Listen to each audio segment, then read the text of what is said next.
Hello guys, good day. So meron na naman po tayong barya ngayon dito. So ito po yung second set po, second balot sa ating hinati po na worth 1,000 pesos na mga 10 piso coins. So halo-halo po ito, NGC at BSP series. So magko-coin hunting series na naman po tayo ngayon guys.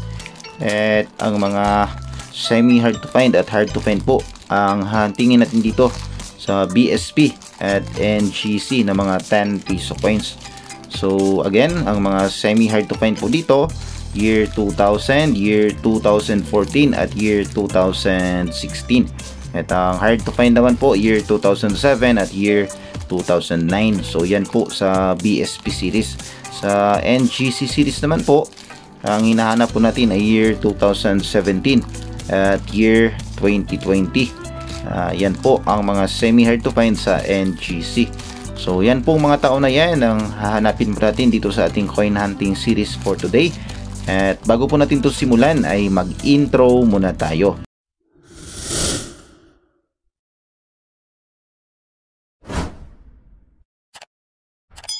Ayan, hello po sa inyong lahat. Good day, magandang araw, mayong adlaw sa inyong tanan at welcome back po sa aking channel.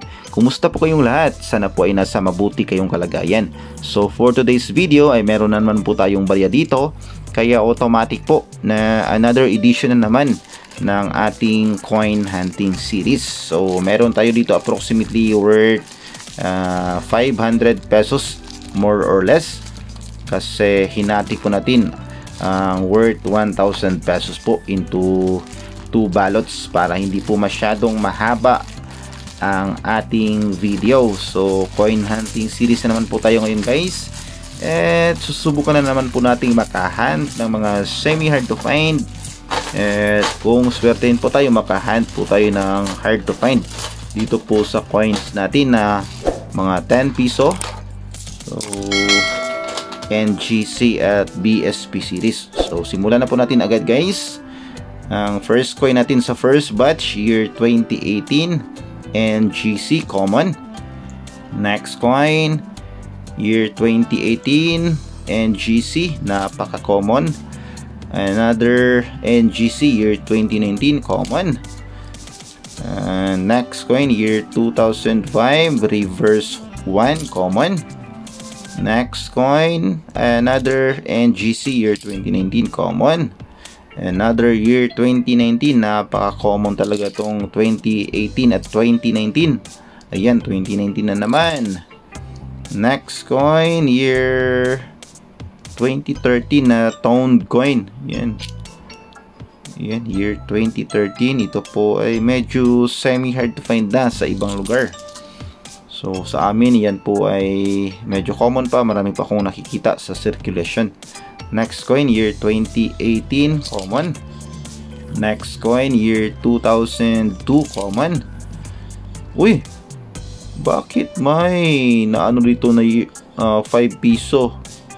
Lugi tayo dito guys. Nagpabarya tayo tapos merong 5 piso na ano, nasali. Sana dalawa to.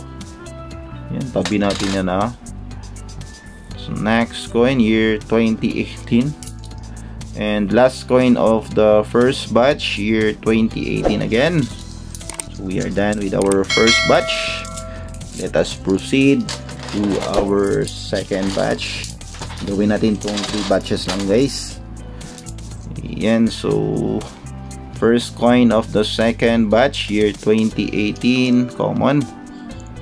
Next coin, year 2004. I-update siguro natin tong year 2004 guys. Itabi natin yan. At the end of the video po ay i-update natin. Mag-update, mag-select po tayo ng isang mint year po. And one of the candidates yung 2004.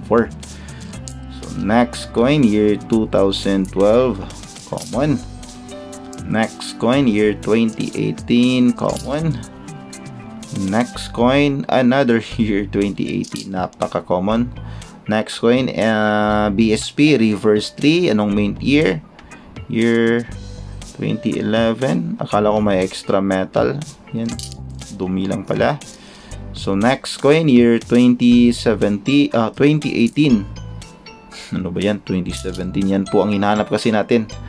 Next coin, year 2018, common. Next coin, year 2018 again. Next coin, year 2018 again. Napaka-common talaga. Next coin, BSP, reverse 1, year 2006, common. Uy, nakahunt na naman po tayo guys ng year 2016. Ayan. So same goes sa last coin hunting natin. Nakahunt tayo ng year 2016. This time, year 2016 naman. Ayan, tabi natin yan. Next coin, year 2018, common. Next coin, NGC, year 2018 again. Napaka-common. Nakakasawa na tong year 2018 guys. Lagi-lagi na lang. Ayan, year 2018 na naman. Another year 2018. Grabe. NGC na naman. Another year 2018. Sunod-sunod talaga tong year 2018. Oh, ayan, 2080 na naman. Nakaka-ano talaga. Uy, meron tayo dito. Andres Bonifacio commemorative coin, year 2013. Ayan, pero hindi na po kagandahan yung condition, kaya hayaan na po natin ito sa circulation. So, last coin of the second batch, NGC, year 2019. Ayan. Napaka-common, year 2019 at 2018. So we are done with our second batch. Let us proceed with our third and final set, final batch. First coin of the final batch, year 2019, common. Next, reverse 3, year 2010. Ito po ay common. Next coin, NGC, year 2019, common. Next coin, year 2015, reverse 3. Ito isang variant lamang, pero ito po ay common na mint here. So next coin, we have here reverse 1, year 2006, common. Next coin, year 2018, common. Next coin, year 2018 again, common. Next, year 2018 again. And next, year 2018 again. Grabe. Next, year 2018 again guys. Napaka-common. Nakakasawa talaga. Another year 2018. And BSP year 2011. Common. Next, year 2018. And last coin.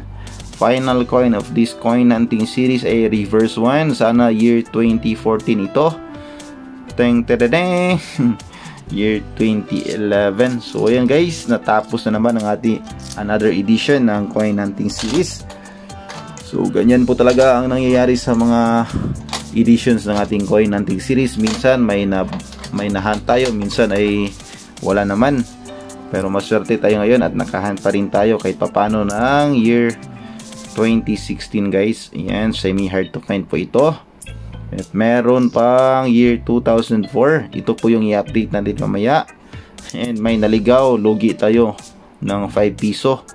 Kasi nagpabarya tayo, merong na sali na 5 piso guys. Yan, year 2018, common na yan. So, i-update natin itong year 2004.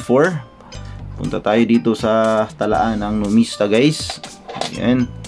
Ang legit source natin, palaging ginagamit natin na source. So, proceed tayo agad. So, sa mga baguhan pa lang dyan sa coin collecting, check nyo po dito sa Numista ang mga gusto nyo pong malaman, lalo na po sa mga variations. Ayan. Yung reverse die 1, die 2, die 3. Ayan. May A to D yan ng mga variations.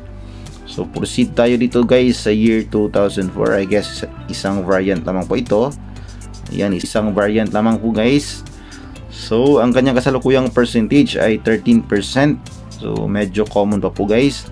So, reverse 1C lamang po. Wala pong ibang variation.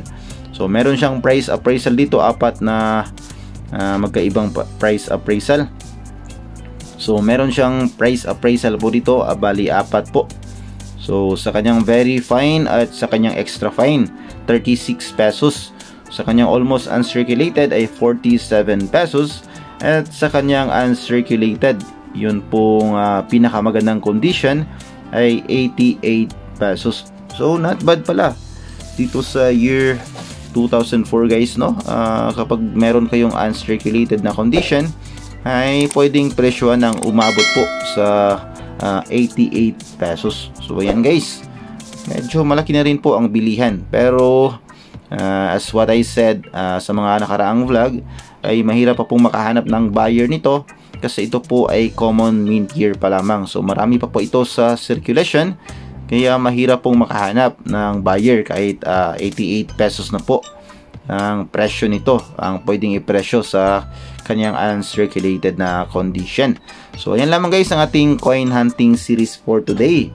At sana po ay nakapagbigay na naman ako ng kaunting kaalaman, kaunting impormasyon sa inyo regarding po dito sa ating hobby na coin collecting. At kung bago ka pa lamang po sa aking channel, ay huwag mo na rin kalimutang mag-like, mag-comment, mag-share at mag-subscribe. At pakipindot na rin ang notification bell para updated ka sa mga susunod kong videos. And that's it for this video guys, and we'll see you again next time. God bless.